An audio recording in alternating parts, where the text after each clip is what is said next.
Hello, good morning friends. कसे आहात सर्व? मस्त ना?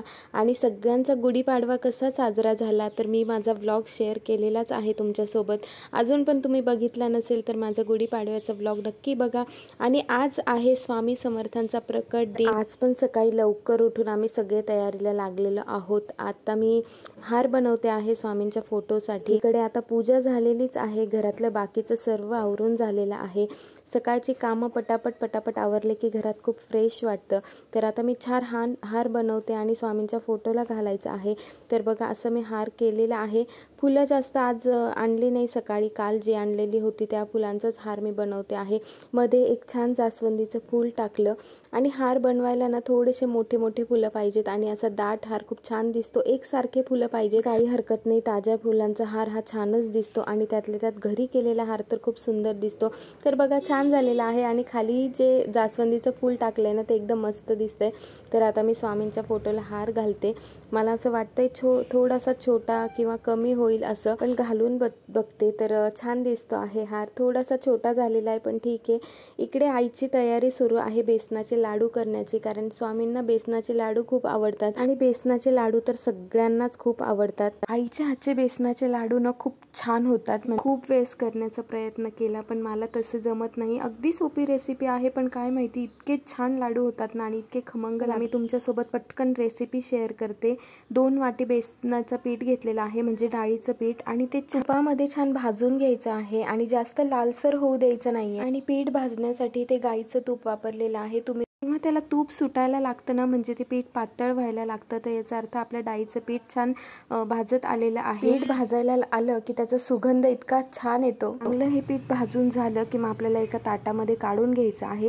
आणि जितकं आपण डाळीचं पीठ घेतलेलं आहे त्याकीच आपल्याला पिठी साखर घ्यायची आहे. जर तुम्हाला गोड हवं असेल तर थोडी जास्त तुम्ही घेऊ शकता तुमच्या अंदाजाप्रमाणे. तर आणि डाळीचं पीठ आणि हे पिठी साखर जे आपण मिक्स करतो ती छान एकजीव करून घ्यायचं आहे. आणि हे फेटावं लागतं जास्त, थोडेसे हात दुखतात पण जितकं जास्त आपण हे एकजीव फेटू तितके जास्त लाडू आपले छान होत. तर बघा पीठ मस्त फेटलं गेलं आणि एकजीव झालेले आहेत आणि लाडू इतके छान वळले जातात ना, असे मऊसूद लाडू व्हायला हवेत आपले. तर बघा किती छान लाडू आले. आणि तुम्हाला यामध्ये जर काही ड्रायफ्रुट्स टाकायचे असेल तर तुम्ही ते पण ऍड करू शकतात. बेदाणे टाकले तर ते पण खूप सुंदर लागतात. पण शक्यतो मला बेसनाचे लाडू, आम्हाला सगळ्यांनाच बेसनाचे लाडू अगदी प्लेन खायला आवडतात. आणि स्वामींना कांद्याची भजी खूप आवडतात, तर त्यामुळे आज आई कांद्याचे भजे पण करणार आहे. भजे तळून झाल्यावर आईने लगेच पुऱ्याही तळून घेतल्या, कारण आज पुऱ्या थोड्याच करणार आहे. काल गुढीपाडवा होता तर काल पुऱ्या खाणं झालेलंच आहे. तर आज फक्त नैवेद्यापुरत्याच केल्या आहेत. आणि इकडे लाडू बघा ताटात छान ठेवलेले आहेत, किती सुंदर दिसतात आणि खरंच खूप मस्त झालेले असणार आहेत हे लाडू. तर आता एकीकडे आम्ही ना पूजेची तयारी करून घेतो, कारण आता स्वामींना अभिषेक घालायचा आहे. तर अभिषेकची सगळी तयारी केली, पूजा सगळी झालेली आहेच, पण आता स्वामींच्या मूर्तीला अभिषेक घालून घेतो. तर आपल्या साध्या पाण्याने अभिषेक आणि पंचामृतने अभिषेक असं 108 वेळेस आणि 108 वेळेस असं 2दा अभिषेक घालायचा आहे. तर हे पंचपात्र आहे, यामध्ये साधं पाणी घेतलेलं आहे, त्यामध्ये थोडंसं गुलाबजल ॲड केलं आणि त्यामध्ये आता फुलं वगैरे ते टाकून थोडंसं सुगंधित, म्हणजे ते पाणी छान सुगंधित होईल. आपण आंघोळ करताना कसं छान तेल वगैरे लावून अभ्यंग स्नान करतो, तसंच स्वामींना पण छान आंघोळ घालायचे आहे, अभिषेक करायचा आहे. तर बघा फुलं यामध्ये पाकळ्या करून टाकलेल्या आहेत. मोगऱ्याचं अत्तर तुम्हाला पूजा केलेली दाखवलीच, तर बघा इतके छान फुलं वगैरे सगळं वाहून. देवाला पूजा करताना भरपूर फुलं असले ना की पूजा केल्यावर खूप छान वाटतं, प्रसन्न वाटतं. फुलांशिवाय पूजा अपूर्ण वाटते, तर आम्हाला रोज अशीच फुलं लागतात पूजा करताना. तर आता खाली चौरंग घेतलेला आहे, चौरंगावर तामण ठेवलेलं आहे आणि आता त्यावर स्वामींची मूर्ती ठेवून त्यामध्ये अभिषेक करणार आहोत. तर सगळ्यात पहिले स्वामींना चांगल्या पाण्याने छान अंघोळ घालून घ्यायचे आहे.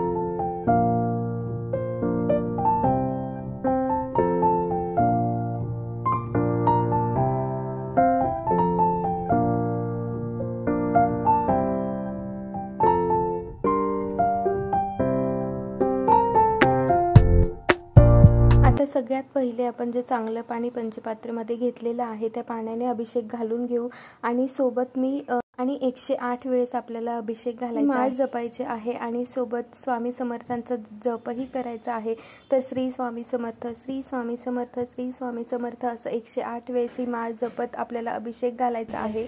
श्री स्वामी समर्थ, श्री स्वामी समर्थ, श्री स्वामी समर्थ, श्री स्वामी समर्थ, श्री स्वामी समर्थ, श्री स्वामी समर्थ, श्री स्वामी समर्थ, श्री स्वामी समर्थ, श्री स्वामी समर्थ, श्री स्वामी समर्थ, श्री स्वामी समर्थ, श्री स्वामी समर्थ, श्री स्वामी समर्थ, श्री स्वामी समर्थ. तर चांगल्या पाण्याने अभिषेक घालून झाला की आपल्याला पंचामृत जे करून घेतलं आहे त्याने अभिषेक घालायचा आहे. श्री स्वामी समर्थ, श्री स्वामी समर्थ, श्री स्वामी समर्थ, श्री स्वामी समर्थ, श्री स्वामी समर्थ.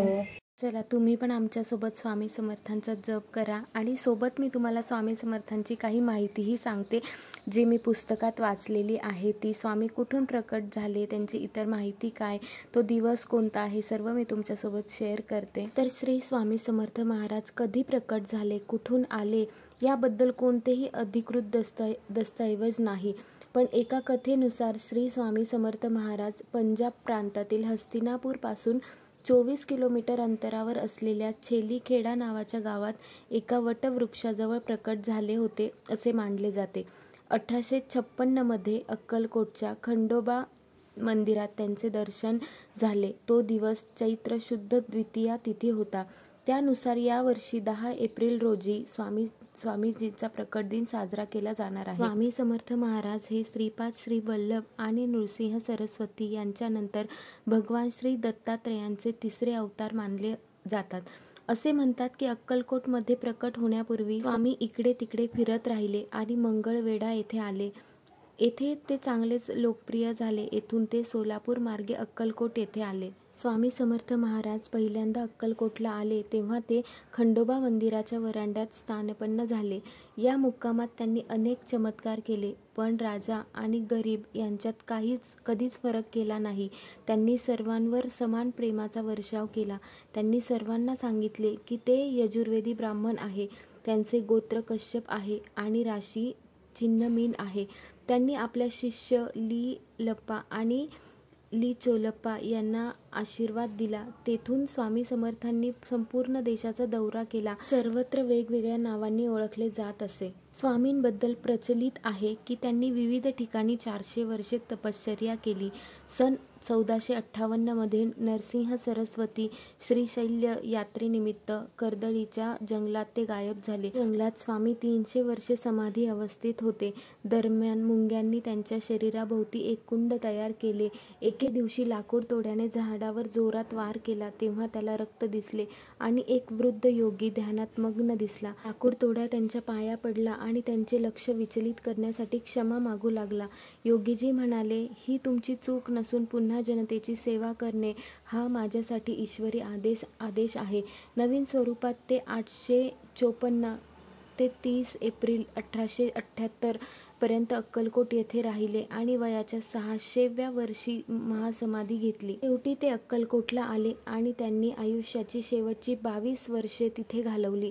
त्यांची शेवटची वर्षे एका वटवृक्षाखाली गेली जिथे त्यांनी शेवटी समाधी घेतली. असे म्हटले जाते की जेव्हा त्यांनी समाधी घेतली तेव्हा त्यांचा आत्मा 2 भागात विभागला. एक भाग वटवृक्षात विलीन झाला जो आता त्यांची समाधी म्हणून पूजला जातो आणि दुसरा साईबाबांमध्ये विलीन झाला.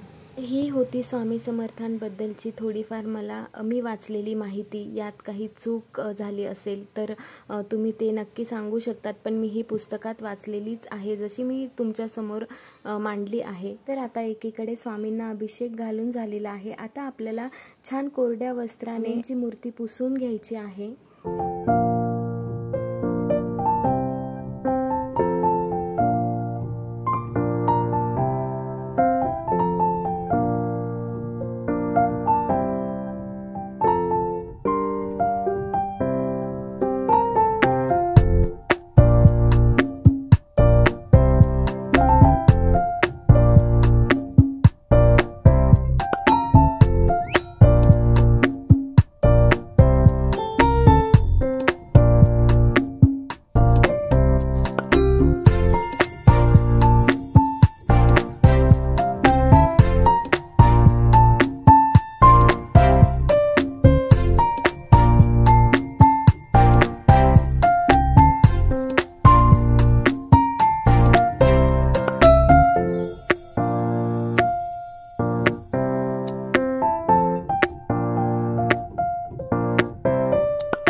पूजा वगैरे सगळं करून झालेलं आहे. आता नैवेद्य वाढून घेऊ आणि देवाला स्वामींना नैवेद्य दाखवून घेऊ आणि देवाला नैवेद्य दाखवून झाला की मग आम्ही सगळेजणही जेवण करून घेतो आणि तुम्हीही आमच्यासोबत जेवायला चला.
कर्पूर गौरम करुणावतारं संसारसारं भुजगेन्द्रहासभासदैति ओम एकदन्ताय महे वक्रतुण्डाय धीमहि तन्नो दन्ति प्रचोदयात्.